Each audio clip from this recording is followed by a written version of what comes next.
I'm navigating the biggest city in the world to taste my way through the land of perfection. I'm here to unravel the systems, secrets, and synergy that create the most celebrated food in the world, Japanese cuisine.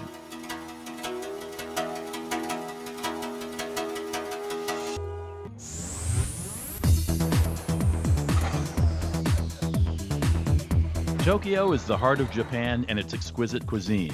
With 37 million people and an uncountable number of restaurants, it's no surprise. From the lowliest convenience store to the oldest of haute cuisine, Tokyo strives for perfection. Just look around. The department stores display strawberries like jewels. The shop windows are works of art. A cup of tea is ritual and poetry. A tuna sells for 60 grand. It's not a whim, this food fixation. It's a way of life. It's history, it's effort, it's being the best and then getting better. From its people to its cuisine, Tokyo is one of the most exciting cities in the world. On previous visits, I've only scratched the surface of the culture of its food. This time, I've got a secret weapon. And that weapon is Daisuke Utagawa, my longtime friend and Washington, D.C. restaurateur who travels the world introducing people to food. Daisuke. Rudy. And this time, I'm the lucky guy. We're exploring Japanese culture and lifestyle through the country's cuisine. So where are we right now? Well, we're at Ochiai, my favorite sushi restaurant in Tokyo. This place specializes in what we call Edomai sushi. Edomai means in front of Edo. Edo is the old term for Tokyo. And originally, it was the fish that was taken from the Edo Bay or Tokyo Bay. Today, it means a particular technique has gone into preparation of sushi. So what will we begin with? Well, 今日は何が入ってるんですか？今日はマグロの赤身の美味しいところと小肌とあとサヨリが入ってます。 What's good? What? Well, he's got tuna, he's got what's called sayori, and he has what's called kohada. And he's serving it as sushi? Oh yeah. Okay. When the sushi is served, you have to eat it straight away, because from that moment on, it's gonna go downhill. That's why you should sit in front of the sushi chef. I think we're in an excellent position for that. Yeah. Can't get much more in front of the chef than this. And this is the reason he's doing this place for only, there's only 8 seats here. I mean, Right. He could be serving more, but he just wants to make sure that each experience is very special and proper, really. How long do you suppose he's been a sushi chef? 落合さんは修行を始めて何年ですか21年です。21 years. This is tuna. It's a bit of vinegar rice, wasabi, but it's really something special. Oh. That's the tuna. That's good. So this is fresh wasabi he's scraping off here. Yeah, not only it's a fresh wasabi, it's called mazuma wasabi. Mazuma wasabi has a lot more floral quality. I mean, you can really tell it's a plant. It's a beautiful plant. You'll see it very soon.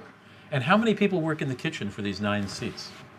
キッチンには何名いますかって言ってここお一人ですよね。This is just him. Just him. Yeah. Runs the whole place. That's right. He's not doing this for show. He has to kind of put an air pocket in the center. And what air pocket does is when you put it in your mouth, it makes that rice sort of fall apart. And then you'll feel the vinegar goes up your nostril, it gets you really ready to taste the fish. You're killing me here. As you chew the fish and the rice, that sweetness of the fish will just sort of come out. Ah, look at that.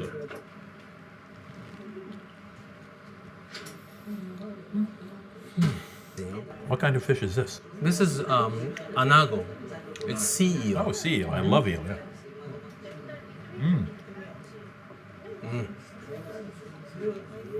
See, this is poetry right here. This is like haiku. It's simple, but there's a whole universe in it. There's a Japanese word called kodawari, and that means the effort you put in and also the knowledge that you have of your craft to make it really good. The pursuit of perfection. Right. Kodawari. New Right. word to me. Okay. There are all these people who are in the supply chain that has this kodawari, did their part of work, these unsung heroes, if you will. So I suggest we take a little trip around Tokyo, go see their work, and by the time we're finished, you might taste this a little bit differently. I am perfectly ready to get my PhD in Kodawari. Great. But before that, should we have some more of this? Absolutely. Yeah. すいません。はい Our first stop, naturally enough, is the massive city of fish, Tsukiji Market. Mr. Ochiai, whose restaurant is called Ochiai, is going to introduce us to his favorite fishmongers. I love coming back here. Well, you know, without Tsukiji, there'll be no sushi as we see it today. Yeah. I mean, it's all about these fishmongers. They really strive to get the best from all over the world, really.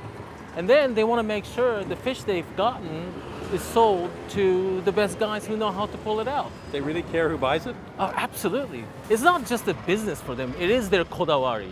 So the work that they have done, they want to pass it on to somebody who understands it and who puts their own kodawari and then goes to the customers. Here's our chef. おはようございます。どうもお疲れ様です。よろしくお願いします。 So does the chef come here every morning? Every morning. I mean, he has to. The fish has to be fresh. Watch out for these tourists, okay? They have absolute right of way here. So when you get broadsided by one of these, you must apologize. Rudy, think deli, go with the flow. Okay, here comes an opening. Here comes an opening. Now they're coming from the other side. My God, they're like swarms of bees, these little guys. All right, across. I'm across to the other side. Amazing. Well, you have a long way to go before you become a sushi chef. I mean, come on, it's rush hour here.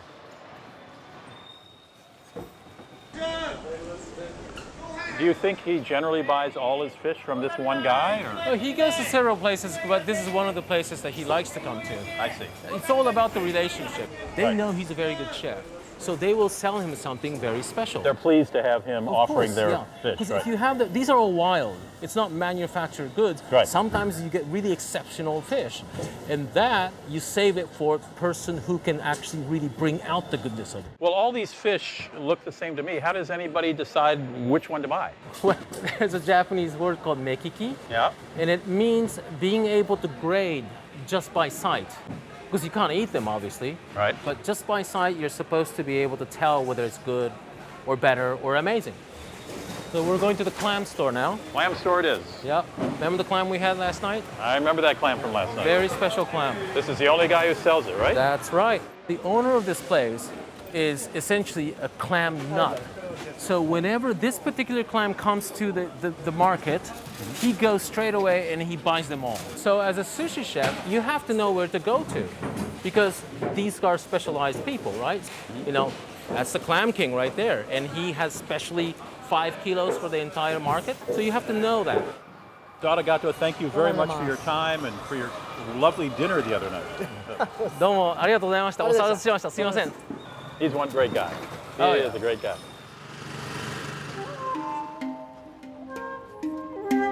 It never hurts to bolster your meikiki with some divinity.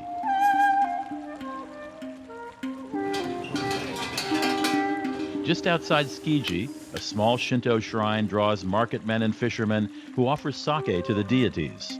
Its name is Namayoke Jinja, Shrine to Protect from Waves. It's a serene bubble amid the chaos. After the frenzy of Tsukiji, it's a nice change of pace to travel to the front of Edo, the waterfront, on the ferry from Hamarikyu to Asakusa. It's a serene trip along the waterways of a city that was once crisscrossed with canals. Tokyo began as a fishing village, and its waters teemed with all kinds of sea life. Sure, Tokyo is crowded, and jumbotrons, neon, and high-rises dominate. But neighborhoods like Asakusa are among my favorites. You can wander amongst locals shopping and get a vibe for their way of life. This is a pretty lively block. Yeah, and it's not all about high-end, this kodawari, right? Like this one, you know? I mean, why is this one busier than the other one, so on and so forth? It's also competition, right? And these are clearly locals here. Oh, yeah, and it's very affordable. It's the fragrance makes me hungry. Are you hungry? I am hungry, too. yeah. In the late 1500s, a rising feudal lord named Tokugawa Ieyasu established a new headquarters in a swampy fishing village on the east coast of Honshu Island. The city he founded was called Edo, later Tokyo. Ieyasu forced samurai from across Japan to come live in Tokyo. These guys, samurais and workers, they were given a place to live, but it wasn't big enough for them to cook. They did have money, so they would be out in the streets looking for something to eat. And because of this, street vendors came about. What happened was the sushi, they wanted to sort of simplify the sushi. So these guys came out, they put together vinegared rice with fresh fish that you found on the bay, and that's the beginning of Edomai sushi as we see So it today. Edomai sushi began as street food in Tokyo. Exactly. And rice is so important to us.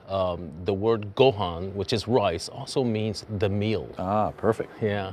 Have some street food. Sure, can I peel off some of that shrimp there? Sure. That must be Edomai shrimp. Rice is everything in Japan. Back in the old days, rice was a commodity. People were taxed in rice. Rice equaled wealth. Along with the soil and the water, it takes a lot of hard work to produce great rice. So this is the Rice Meister's place. That's right. You're going to know everything you need to know about rice here. Yeah, here he is. お世話になります。 Hajime どうも。 Could you ask him how many generations the rice shop has been in the family? 三田精米さんは、何代目ですかこれで。僕で1、2、3代目。あ、で息子さんで4代目。あ、そうですか。Fourth generation. Fourth He's the generation. third, and his son is the fourth generation. And does the family live here above the store? こちらにお住まいになってるんですか皆さん。そうですね、みんな。Yeah, he lives right here. That is great. Yeah, it's wonderful. It seems like there's so many kinds of rice here. How does anyone know which one to pick?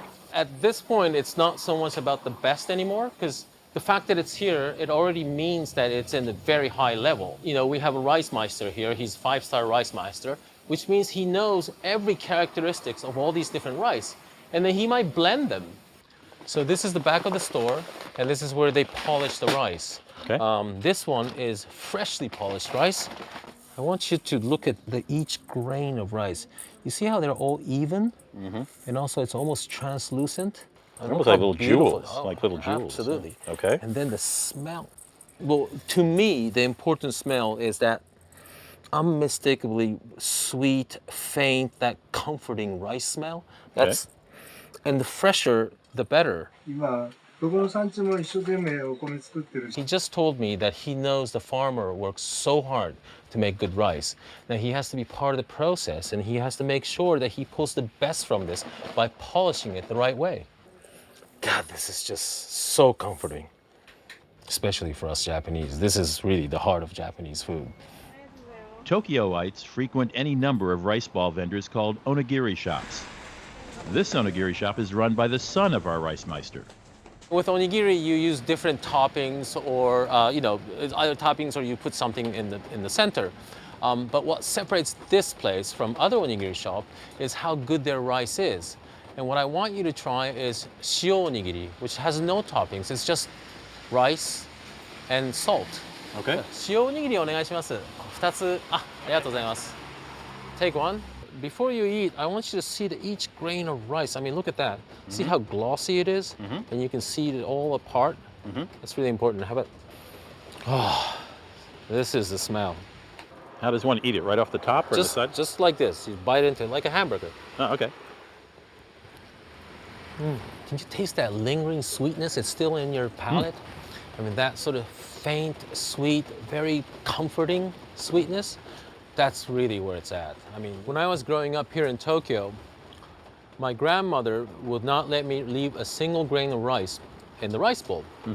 And it was very difficult to work the chopsticks to take each grain off the bowl because they're quite sticky, right? Right. So after I'm done, she would pour hot water into my rice bowl, and this way I can eat every single grain of it. And she said, a lot of people worked very hard to make this rice, and you're not going to waste a single grain of it. And you did what your grandmother said. Even today. There seem to be a lot of family-run businesses in Japan. Yeah, well, you know, if your family has been in the same business for generations and perfected and kept working on making things better, why don't you pass it on? It's this, you know, the passing on the kodawari to the next generation. And the next generation can even further it. That's the whole point of Japanese cuisine. If you want a few chopsticks or any kitchen utensil conceivable, there's a whole neighborhood for that in Tokyo called Kappabashi.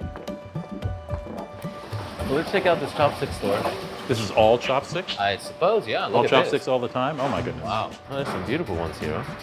These are arranged like eyeglasses or jewels. Yeah, it's like a museum of chopsticks. Right.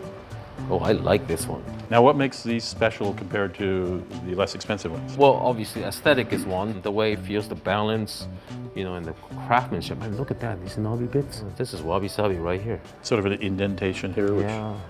And when you have these light chopsticks, you can really feel what's at the end of it, you know? It's all about touchy-feely sort of thing, right? Eating. So it enhances your... You can feel what's at the end of it? Yeah, you can, you can't. Oh, I guess. You can, I mean, try it. Try it with this. You can use a fork and feel what's on the end Oh, of it. you cannot. Not with the fork. Here, try picking this up. I mean, doesn't it tell you what you're about to eat? Yeah, it tells me it's a very slippery little nut that's hard to pick up. Can't tells you me feel what's at the end? I mean, anticipation, what's about to happen? Only you can make chopsticks. That's sexy. Oh.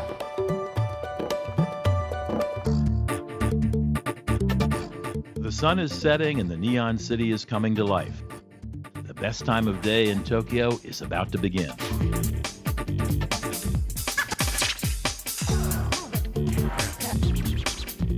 One of my favorite stories involving Daisuke took place years ago in Washington, D.C. We'd gone to a movie, it let out very late.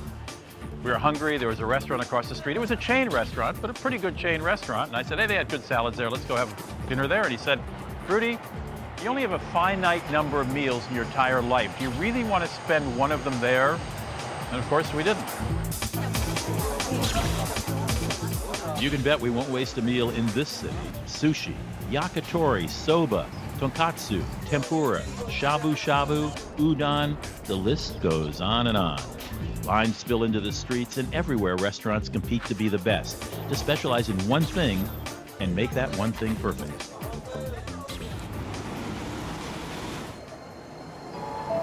For a trip back in time, I'm riding on the last streetcar of its kind in the city, from Waseda to Minoa. It's a look at lived-in Tokyo. The tram practically runs through people's backyards. Minoa is small-town Tokyo, a quaint little gem in a swirl of Tokyo satellites. Far from the glam and glitz, this is Tokyo of the past. In 1641, the reigning shogun shut off contact with the outside world. And so, Japan remained largely isolated for the next 200 years. With no new materials or ideas, the Japanese set about to specialize and perfect what they had. And you can taste that perfection in every one of the traditional foods. One of the subtle but important ingredients in sushi is the vinegar that gets mixed with the rice. Edomae sushi uses a particular form of red vinegar. It's made from the lees of sake, the residual yeast and other particles left over from sake production. All right, so behind me on the lees, which is the beginning, That's right. and this is the ending. That's right. Oop. Ooh, that's rich. Ooh. It's beautiful smell. Now, this is just an ingredient, right? To become sushi, you need this. But this has to be perfected. To make this ingredient perfect, you have to have another layer of ingredient before this that's perfect. So ingredient upon ingredient upon ingredient, and each step, people are working to make it perfect. And this is gonna go to Ochiai-san, who's gonna make sushi rice with this. It really, this is like elixir of vinegar. A lot of umami. Wow. A lot of umami. Yeah, a lot of flavor, exactly. For all its refinement of culture, Tokyo adores all things kitsch. If the people revere the steady perfection of every ingredient, every stroke of calligraphy, every line of haiku, there's another side that adores the immediate, the gigantic, the now. Sushi actually sprang from that vitality, impatience, and love of the new. Sushi on the streets of Edo was fast food, grab and eat fare for the laborers and samurai on the go. Imagine sushi and the thrill of gambling combined, and you have korazushi. This is not exactly Edomae sushi, but it's fast, it's cheap, and it's a lot of fun. How does it work? Well, you take what you want from here, just kind of lift it up and pop, Oh, and there you go. Or you can use one of these and order what you want. I want apple juice. all right. One and order. And they just bring it right over. Well, they're not gonna bring it. You're gonna see it right here. Wait, the drink's gonna come on another Sure, conveyor belt? Sure. It'll stop right here.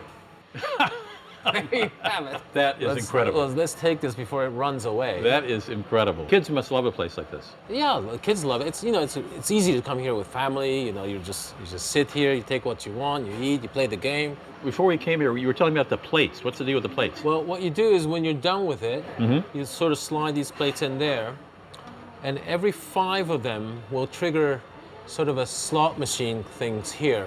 If you hit the right combination, you will win little prize. Like a Toyota or?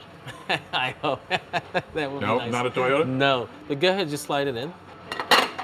There you go. So that's one plate down. Yeah, you got to get 4 more. Ah. Whew. Here it comes again. Boom. There it is.